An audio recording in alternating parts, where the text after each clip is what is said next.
Ebebae, ebebae, ebebae, ebebae. Balobi makambo mosusu ezalaka toujours bien ebeba.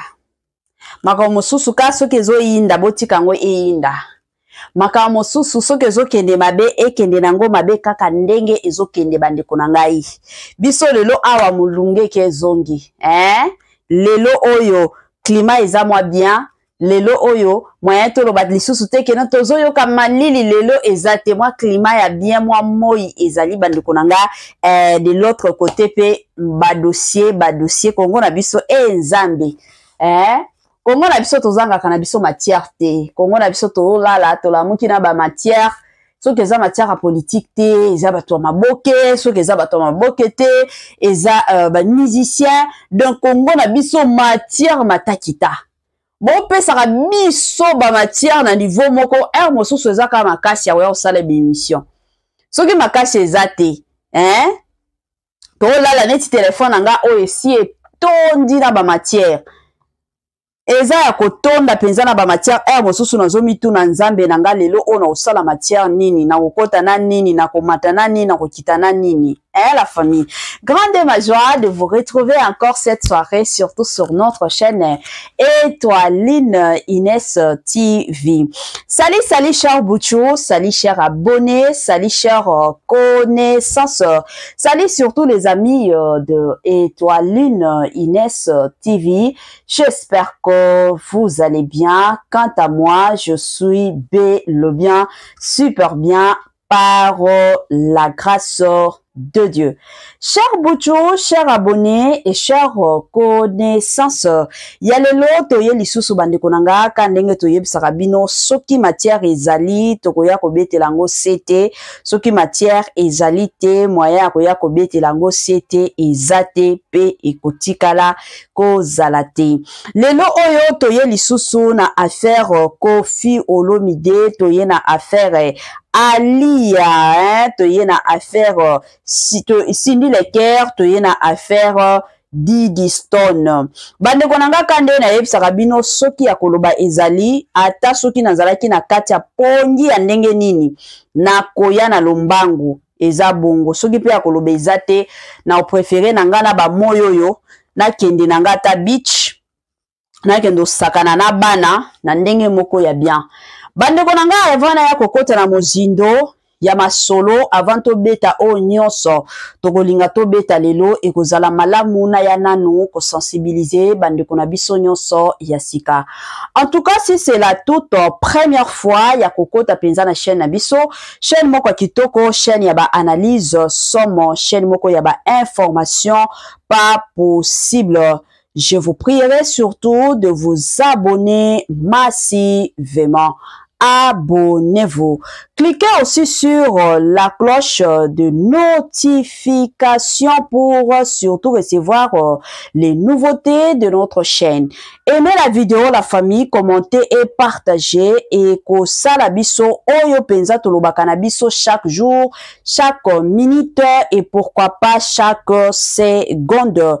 Tokos ma kasi bambote nanga na yemoko linda bukulu ya balinda bambote na madame Gracia Mpoyi na pesi bambote na mama Lisi Mpito ya balisi bambote nanga na mama chérie mama d'amour mama Eugénie Zemanga na pesi bambote na madame la parisienne madame Judith Diampo Visa bambote na Franesse NM Franciel NM et pourquoi pas leur tonton international tonton Amos Kazadi et sans oublier madame Nazo Kazati.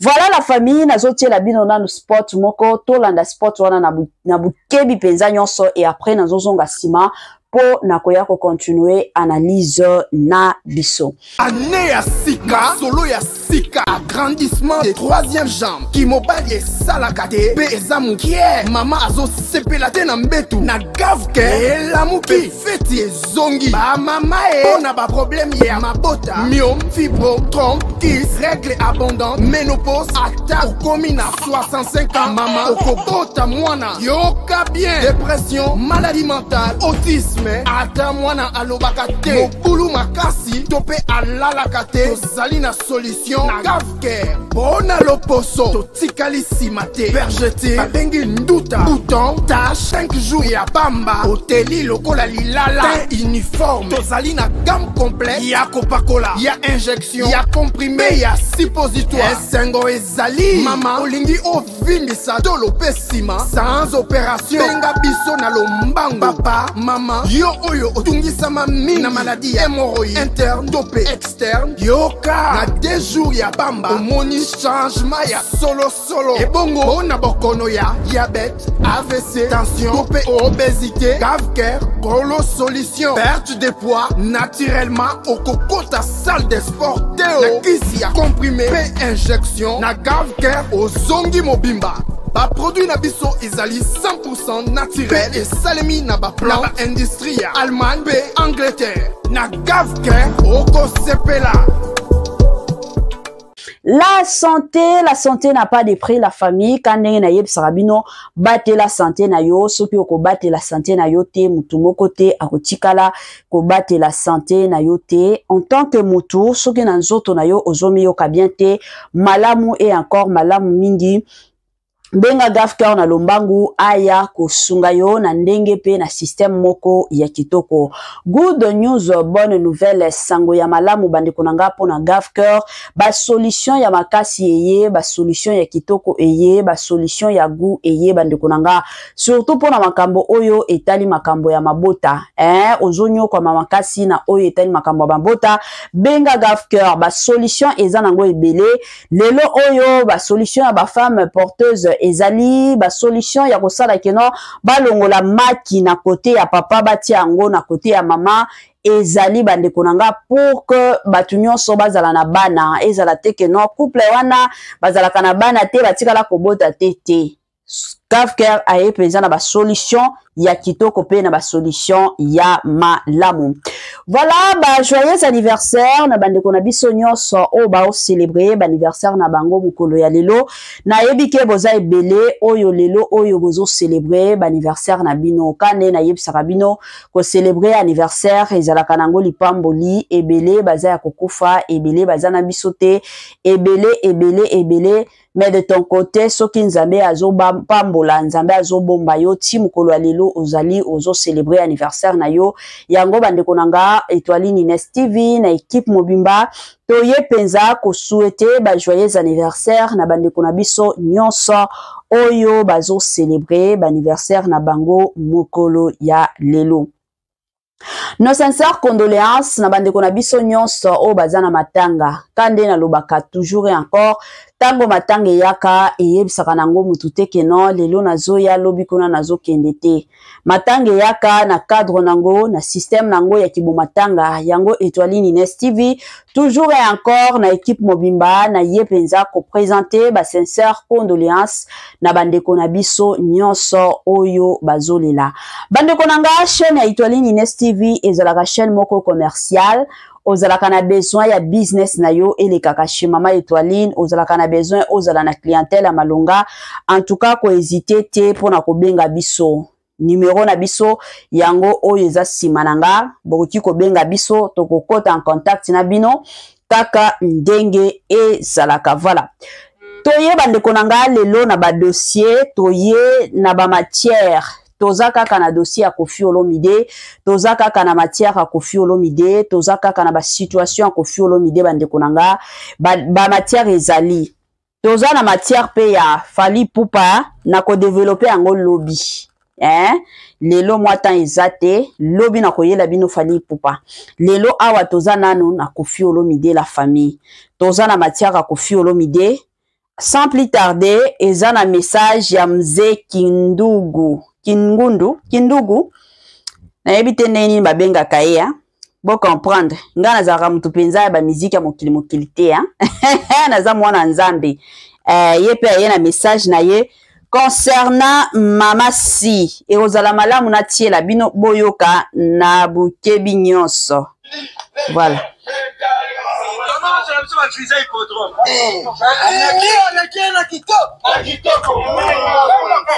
Aliana Versace Mundele. Aliana Versace.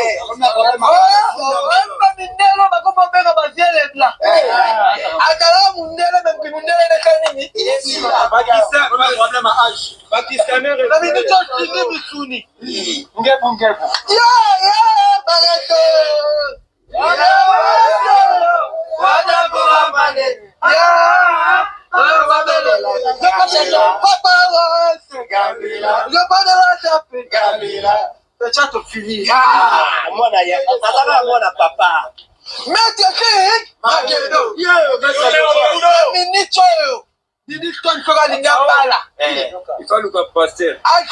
Papa. Papa limitanga. En plein air. Fani mwana fani mtafoka baete bakuta na kana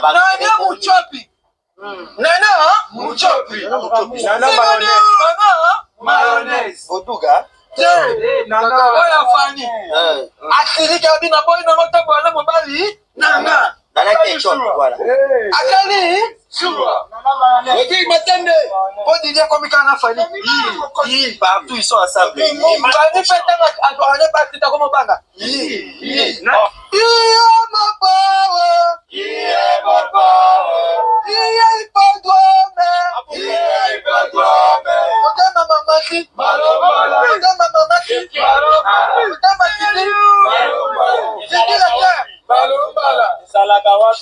Abimika fani lelo mapawa komi kitekwa komi ngebu beauté akongi gel pour la maman si Moi ça papa va bien maman. En tout cas comme ça avec les métiers à la maison il faut quoi Mami wacha. sirène papa quoi l'homme l'homme n'est pas fini le cœur a jeté le valide d'ailleurs Elle a raison. elle a raison ça dirait à la maison depuis maman n'a dit comment elle a Alia maman Alia maman Alia tonda maman Alia appuya Sidi Sidi le cœur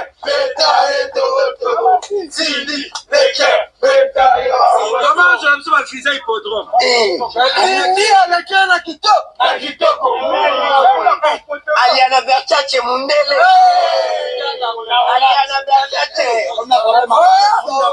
mindelo bakoma benga baziele bla akala mundele mepi mundele ne kanini Problème à âge. Pakistanais. na minute je Missouni Ngebu.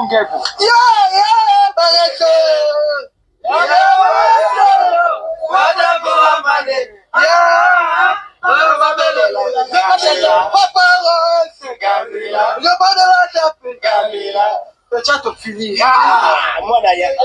mwana papa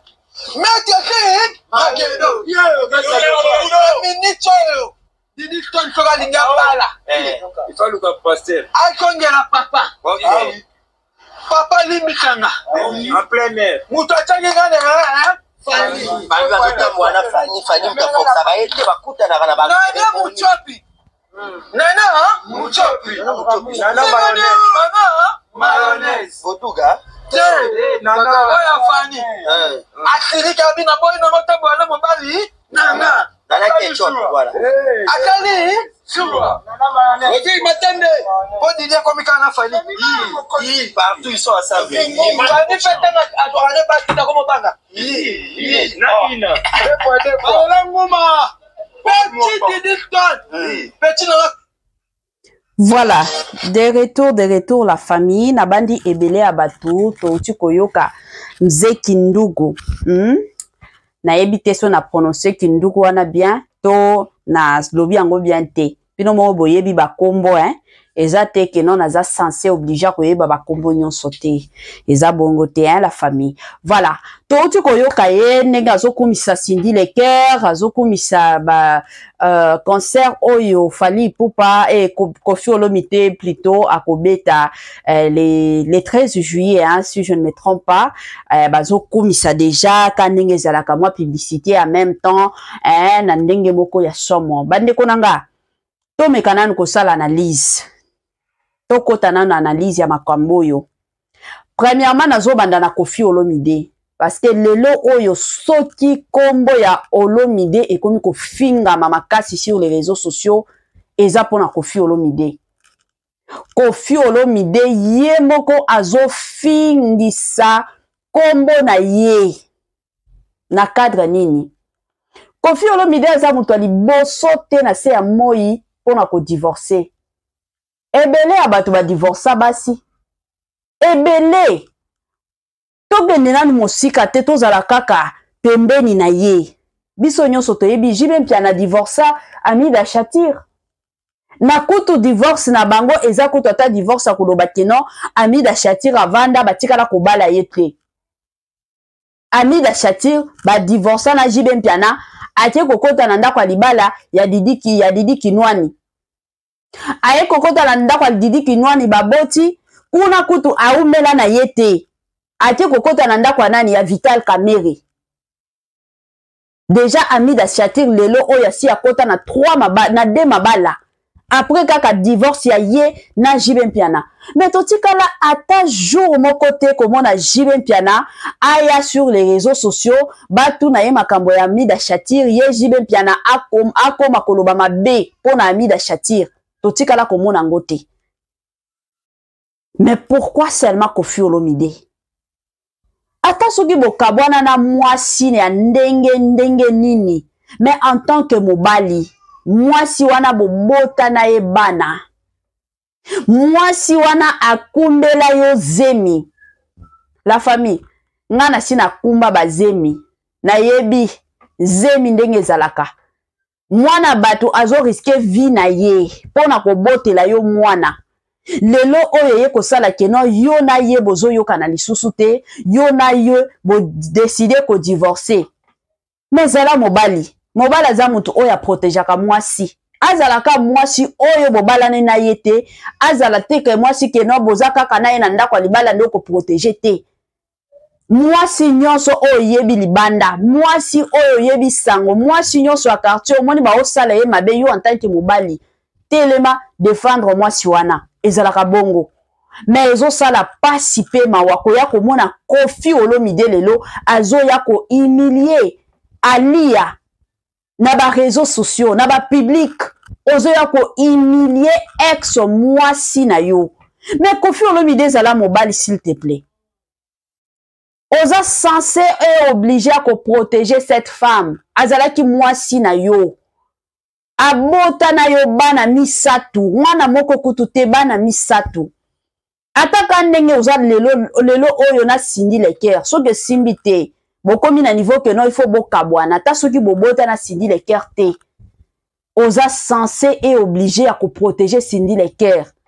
Aza mwasi oyo bovanda na endako moko. Aza mwasi oyo ayebi ebele ya vi na yo. Aiza mwasi oyo ayebi nzoto na yo nyonso mobimba. Oza censé obligé à ko protéger ye. Soki lelo oyo Didiston, ngana kote laka Didiston te. Chaque jour soki na osala émission na loba kaka Didiston aza mwana mabe, il faut respecter papa na ye. Mais soki lelo oyo Didiston azo joa courage wana ya koya ko humilier yo na ba réseaux sociaux. C'est parce qu'elle cherche à protéger sa mère. Parce que yo zo kokate. Tala lelo oyo bamze oyo bazo ya kofinga Alia. Mais parce que yo moko zo fingisa Alia. Koffi Olomide. Mobala zalaka bongo te, s'il te plaît. Je sais que ba kokofine baza a ba kosepela na bango te, mais il faut que loba réalité. Ngana salaka analyse oyo na yebi ke no makambo na zo loba eza réel. Na koya ko bomba ngote. Na koya ko bomba ngote, babilo mosusu photo lobaka. Eza bien te Koffi Olomide de ta part. Tu es censé et obligé ya koya ko protéger Maman Alia. Na ye kokota na dossier ya Maman Alia. Maman Alia de partout aux Olandanga. Bokabwana na Koffi Olomide. Ozana besoin ya koya ko sale la Koffi Olomide ba chantage te. Ozana besoin ya ko sala biloko moko boyete ke na oyo kisa Koffi Olomide zuwa. Eko sopa yo. Zala mwasi. Mi pesa valeur na yo ki bo mwasi. Koffi Olomide akoti ko boya yo. Mais zala mibali mosusu oba osepelaka na yo. mais soki yo moko obanda sikoyo place nyonso Diddy Stone azokendaka azokumbaka yo mama bokendaka mpona koyokisa Koffi Olomide nini jalousie en tout cas ekosopa yo ekokitisa mpe valeur na yo zala mama oyo apesaka éducation ya malamu epai ya bana Koffi Olomide na Fally Ipupa bayokanaka te okoti jamais ko encourager mwana na yo te keno abandaka ba concert ya Koffi Olomide na batan o nyonso bino bozalaki na ndako ya Koffi Olomide tango ozalaki mwasi ya Koffi Olomide Diddy Stone azalaki pe mwana ya Koffi Olomide botikala kokende na ba concert ya Fally Ipupa te lelo oyo ekomi ya kobeba sikoyo bino bokomi ba concert ya Koffi Olomide ya Fally Ipupa ifo bokendaka botika bongo eza bien te solola na mwana na yo stopper mwana na yo bozana banzela ebele okoki kolelisa Koffi Olomide est-ce que boyebi ke silence oyo ezalaka arme moko ya makasi oyo ebela bato bayebaka te eza na ba situation mosusu oza na besoin ya koagir te oza na besoin ya kosagite te ya koya kosala makelele te ba situation mosusu zalaka calme o se retirer kaka calme na yo kaka et travaillaka yo za mama moko te keno mwana zo kokumba yo koto mama to kene yo wana pakata ozolandaka mwana mama to sala bo yo wana pakata ozolandaka mwana mama zalaka bongo te yango zo mi fingisa Koffi Olomide de son côté azokoka ko protéger yo te asia exposa yo sikoyo na minute oyo mutu oya ko sala keno réputation na ye ezonga valeur na ye ezonga eza yo moko mama lia tango ozalaki na ndako ya Koffi Olomide otikala kosala ba selfie te otikala kosala ba video te otikala kosala makambo polémique te ezaka lelo oyo te keno bokabwane na Koffi Olomide pour que olelisa Koffi Olomide to olinga bozongana na Koffi Olomide to olingi osala ndenge nini nayebi te olingi obanda kosala ba biloko ya ba réseaux sociaux osalaka ba mwa video olobaka bokendaka bipai koto yo mabe bozonga kwa koto yo mabe bovandaka a mabe bosalaka boye mabe ezo revesele yo s'il te plaît mama zala mwasi oyo mokili mobimba ebandai kopesa respect ekozala malamu zala mwasi oyo mokili mobimba ebandai kopesa respect ekozala malamu mipesa respect vanda na kiti na yo ya kibomama alia soki lelo oyo lingi kobala oza mwasi kitoko je suis sûre et certaine que eza na mibali kuna oyo bazolula yo oyo koti lelo kobala mibali mosusu o baleki kutu Koffi Olomide na mbongo na succès bazali penza ya makasi ko se faire agiter te kozala likolo te que non parce que Koffi Olomide abali nga il faut na lakisa ye nga il faut amona nga il faut a sentir oza besoin ko faire sentir Koffi Olomide te mama oza na besoin wana te mais plutôt ce que vandi dans le calme ovandi na kwa na yo moko omona Koffi Olomide de son côté akobando banga akobando tala boya lobi mwana mwasi oyo alia aza kimia azoloba iloko te akomi komi tourne azo préparer nini azo planifier nini mais soki oza na ba agitation yango omona ti na nzinzi akoya kobando fingaka yo akobando kofingaka yo mipesa respect diriger pe Diddy Stone na banzela ya malamu lelo tolobi Diddy Stone akobala toyebi ke lelo bana poto okoki ko décider na yoke na kotikala kobala te mais vie eza na ba réalité soki yo mama na minute ko diriger Diddy Stone bien te yeba ke ba retomber e kozongela na yo na Diddy Stone mi pesa respect tika ko kende ba concert bi kende te oza libre o kende ba concert na yo oui bien sûr mais na tango ozalaki na ndako Koffi Olomide otikala kokende ba concert ya ba musicien mosusu otikala kokende yango te ezaka lelo te keno parce que boboyani na Koffi Olomide olingi oyo kisaye motema pasi bobandaka kokende pour que o memelaka mutu wana ba makambo lelo oyo bato bakomi koloba keno Nana Ketchup de son côté akomi koyoka zuwa pourquoi parce que Diddy Stone akomi kokangama makasi na Fally Ipupa mama tika bongo zonga na place na yo ya kibomwasi zonga penza na kiti na yo ya kibomama ekozala malamu Koffi Olomide asia exposa yo deja na minute oyo eza pasi Koffi Olomide aya penza ko protéger yo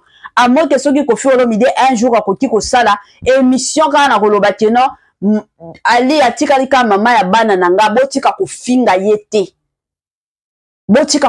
yete na boyi bo finga alia peut-être mais na ndenge ye Koffi Olomide azokota na ba réseaux sociaux azopesa oyo ya ye batuni ye à répondre Z Koffi Olomide asia sondola yo asia tiki yo na maboko ya congolais basasa yo basala onyonso balingi na kombo na yo alors mutu oyo akosala keno congolais akoya kovanda kimia eza yo moko mama alia yo moko de ton côté penza olobi keno mwana nanga ndenge eza boy ba invitaka yo babisika ebele malamu na accompagnaka yo babisika wana en tant que ta mère mais ezala keno ba concert batuki ngandi na okende nanga te parce que tant nazaki na ndako libala na tikala kokende te et puis na se ya moi basi na pesa bino ka conseil o eza conseil nga nazo pesa parce que basi ebele j'ai comme l'impression que basi ebele baza na tendance ya kobosa na kamakambo dans quel sens eza na basi ba mimona kake soki na kabani na mobali na sala mwa eloko moko na komaka soki camarade ya camarade na ye na zala na relation moko boye na camarade na ye comme ça ayoka motema pasi bien sûr ayoka motema pasi mais camarade na ye wana est-ce que akoya kobala yo akoya kosakana na yo kaka likolo nango akotika yo siko muto ko perdre zanani ex mobali na yo ex mobali na yo te muto ko perdre za yo mukolo nzoto ekozala bongo donc babiloko wana kena yepe akoyeba yepe na faire sentir ye ozolekisa ta na yo pamba era kokenda ta otie mabolongo na yo na se komi kosambela mama alia na temps oyo eza tantia mabolongo na se sambela pona bana na yo lelo oyo Didiston motu nyonso azolobela kombo ya Didiston sambela pona carrière mwana na yo ekende liboso eza ba temps ya ba distraction te mama alia wana eza ka conseil nga na ye kopesa na système moko ya kitoko voilà la famille biloko ya kitoko emelaka nango te biloko ya kitoko balobi je m'excuse ekendaka nango mbangu tokomi na mwa suka partage na biso la famille soki otelaki nga j'aime te c'est le moment tianga j'aime soki osalelanga commentaire te salelanga commentaire soki nano salelanga partage te na bolingo ya Zambe salelanga partage na ndenge moko kitoko ka ndenge zalaka suka na biso yango oyo permettez-moi surtout de vous dire bye et à la prochaine ciao.